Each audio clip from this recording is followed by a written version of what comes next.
আসসালামু আলাইকুম এভরিওয়ান, সবাইকে স্বাগত জানাচ্ছি আমার চ্যানেল রেড বাংকারে। কি অবস্থা সবার, কেমন আছেন? আশা করি আলহামদুলিল্লাহ আপনারা সবাই ভালোই আছেন। আজকে আপনাদের সাথে শেয়ার করব আমার প্রথম হাইওয়ে ট্যুরের ঘটনা। প্রথম হাইওয়ে ট্যুরটা ছিল আমার 2020 সালের 15 ফেব্রুয়ারি, অর্থাৎ ভ্যালেন্টাইন্স ডের পরের দিন। তো ওটা ছিল আমার বাইক নিয়ে প্রথম হাইওয়ে ট্যুর। আমরা গিয়েছিলাম কুমিল্লাতে। আমরা ছিলাম টোটাল দুইটা বাইক, আমি আর মইনুল, দুইজনের দুইটা বাইক। আর আমার বাইকটা মেনলি ড্রাইভ করেছিল তুষার, আর মইনুলের সাথে একজন ফ্রেন্ড ছিল। তো আমাদের প্রথম যাত্রা ছিল হচ্ছে ময়নামতি শালবন বিহারে। সেদিন আসলে এত কুয়াশা পড়েছিল যেটা আসলে বলার মতো না। আমার জীবনে আমি কোনোদিন এত কুয়াশা কখনো ফেস করিনি। সো সেদিন মেনলি তুষার আমার বাইকটা ড্রাইভ করতেছিল, আর যেহেতু ওর আগে এক্সপিরিয়েন্স, ওর আগে আসা যাওয়া করেছে, আর আমার প্রথমবারের মতো বাইক নিয়ে হাইওয়ে ট্যুর ছিল। তো হচ্ছে আমাকে বললো যে ওর এক্সপিরিয়েন্স থেকে ওকে ফলো করার জন্য, যে ও কীভাবে ড্রাইভ করে।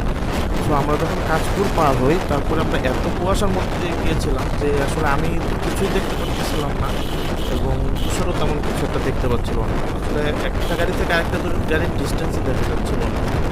তো যাই হোক, তো আমরা এই কুয়াশাটা ছিল আমাদের মেনলি কাশপুর থেকে প্রায় মুন্সিগঞ্জ পর্যন্ত। আর আমরা এই কুয়াশার মধ্যে দিয়ে কীভাবে ড্রাইভ করেছে তুষার আর মইনুল জানে। জাস্ট একটা হরেবল ইয়ে ছিল, জাস্ট ক্যামেরা না থাকার কারণে আমাদের কাছে ওই সময়, তো আমরা কুয়াশাটার ভিডিও নিতে পারিনি। বাট এইখানের ওয়েদারটা দেখে বুঝতে পারবেন, তখন ছিল আমাদের তখন 9টা, 9:30 বাজে সকালে। তখনই আমাদের এরকম কুয়াশার মধ্যে দিয়ে যেতে হয়েছিল। আর প্রথমত হচ্ছে ট্যুরটা ছিল আরও লং ট্যুর, আরও বেশি মেম্বার থাকার কথা ছিল। সো আমার যেহেতু বাইক কেনার পরে প্রথম ট্যুর ছিল এটা, তো আস্তে আস্তে মেম্বার বাড়তেছিল, কিন্তু সামহাও সেদিন তখন আর মানে আসলে যেটা হয় ট্যুরের আগে মানুষজন কমতে থাকে। তো কমতে কমতে কমতে কমতে প্রথমে ছিল 7টা থেকে কমতে কমতে আমাদের অনলি 2টা বাইকে এসে দাঁড়ায়। তো যাই হোক, আমরা সকালে রওনা দেওয়ার কথা থাকলেও, আমাদের 7টা, 7:30টার সময় রওনা দেওয়ার কথা থাকলেও মইনুলের মিরপুর থেকে আসতে আসতে বেজে যায় প্রায় 8টা, 8:30।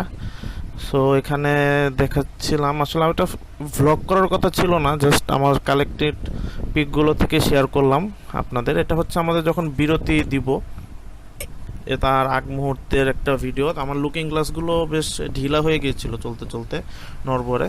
সো আমরা যাওয়ার পথে বিরতি রেস্টুরেন্টে আমরা সকালে ব্রেকফাস্ট শেষ করে, সেখানে আমরা ব্রেকফাস্ট কমপ্লিট করে আমরা প্রায় 10:30টার দিকে আমরা শালবন বিহারের দিকে রওনা দিই।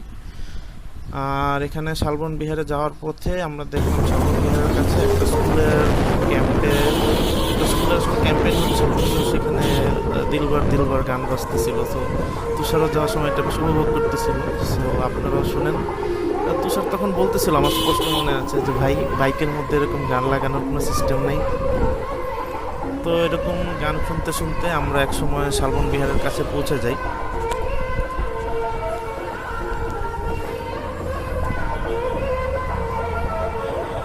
তো যথারীতি শালবন বিহারে কাছে পৌঁছানোর পরে আমরা সেখানে বাইক পার্ক করে শালবন বিহারে প্রবেশ করি। শালবন বিহারে প্রবেশ করার পরে একটা সুবিধা ছিল, সেদিন তেমন একটা রৌদ্র ছিল না, যার ফলে আমরা বেশ ঘুরে বেশ এনজয় করতেছিলাম। সেই দেখেন মইনুল আর তুষার কীভাবে দুজন জোড়ায় জোড়ায় হাঁটাহাঁটি করছে। সো তারা একসাথে হাঁটাহাঁটি করছে, আর আমি একলা বসে বসে এখানে বিভিন্ন জায়গায় ফুটেজ নিছি। সো যাওয়ার পরে আমার বেশ ভালো লাগে জায়গাটা। বেশ আসলে ঢাকার বাইরে আমি তেমন কখনো যাওয়া হয় নাই, তো ফলে যেটা হয় যখনই গিয়েছি ঢাকার আশেপাশে তখনই বেশ আমার কাছে ভালো লেগেছে। সো জায়গাটা দেখার পর আসলে পুরনো দিনের অনেক পুরাকীর্তি জায়গাগুলো দেখতে ভালোই লাগে। সো আমরা এখানে বেশ এনজয় করি। সকালটা প্রায় 11:30, 12:15 পর্যন্ত আমরা ওখানে ছিলাম। ওখানে বেশ আস্তে আস্তে আমরা ওখানে যাওয়ার পর রোদ আসা শুরু করে। আমার ছবি, আর এটা হচ্ছে আমার এডিট করা একটা ছবি। সো আমারটা শুধু এডিট কেন থাকবে না, তুষারেরও একটা ছবি এডিট করে দিলাম। দেন আমরা বেশ ফটো তুলি। ফটো তোলার পরে আর এটার বিহাইন্ড সিন হচ্ছে এইরকম, দাঁড়িয়ে দাঁড়িয়ে ইনস্ট্রাকশন দিচ্ছিল। আর এখানে মইনুল ছবি তোলার আগে একটু পোজ দিচ্ছিল, নাও এখন আমার ছবি তোলা হলো। তো তারপরে আমরা বেশ ছবি তোলার পরে ঘোরাঘুরি করতে করতে এক সময়ে দেখলাম যে না, জায়গাটা বেশ ছোট ছোট থাকার পরেও বেশ ভালোই লাগে জায়গাটা। দেন কিছুক্ষণ ঘোরাঘুরি করার পরে আমরা আবার ঢাকার উদ্দেশ্যে রওনা দিই, আর মইনুল চলে যায় ফেনীর উদ্দেশ্যে। সো ফেনী, ওর হচ্ছে বাড়ি ফেনীতে, সো ওখানে চলে যায়।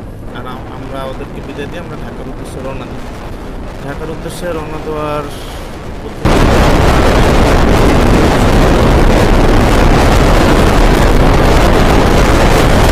কটকটে রোদ দেখতে পাই আমরা। সেই রোদের মাঝখান দিয়ে আমরা যাওয়া যাওয়া শুরু করি ঢাকার দিকে। সো আমার হাইওয়ের এক্সপিরিয়েন্সটা সেখান থেকে শুরু হয়।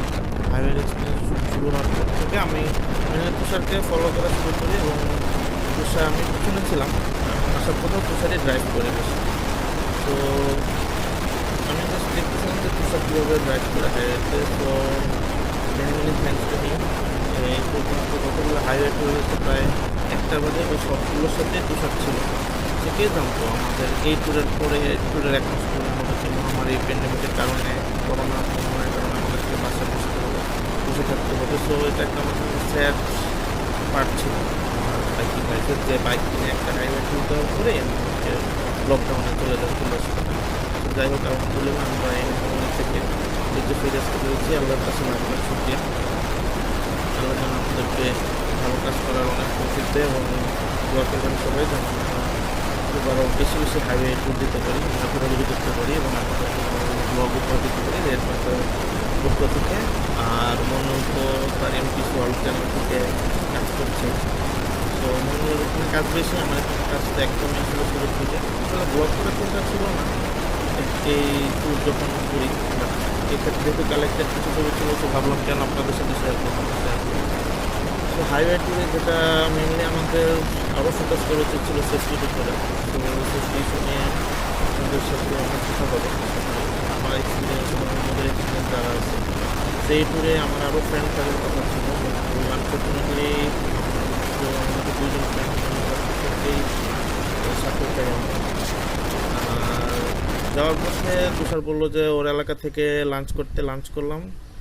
সো এই ছিল আমাদের কুমিল্লা হাইওয়ের হালকা পাতলা ট্যুর।